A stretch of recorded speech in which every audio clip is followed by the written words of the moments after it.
போய் சேர்ந்துட்டு போல மச்சான்.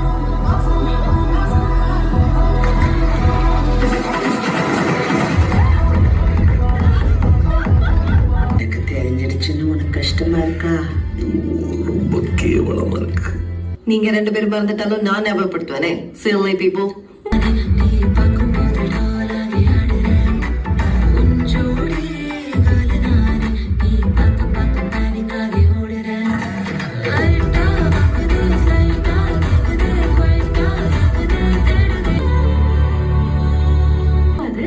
அவர் பொண்டாட்டியா?